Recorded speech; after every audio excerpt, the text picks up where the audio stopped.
Hello everyone, আজকের আমি discuss করতে যাচ্ছি সুলতানি ডাইনেস্টি নিয়ে।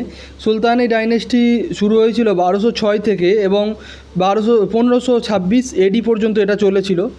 তো সুলতানি ডাইনেস্টিতে স্লেভ ডাইনেস্টি আছে, খিলজি ডাইনেস্টি আছে, তুগলক ডাইনেস্টি আছে, সাইয়িদ ডাইনেস্টি আছে এবং লোদি ডাইনেস্টি আছে।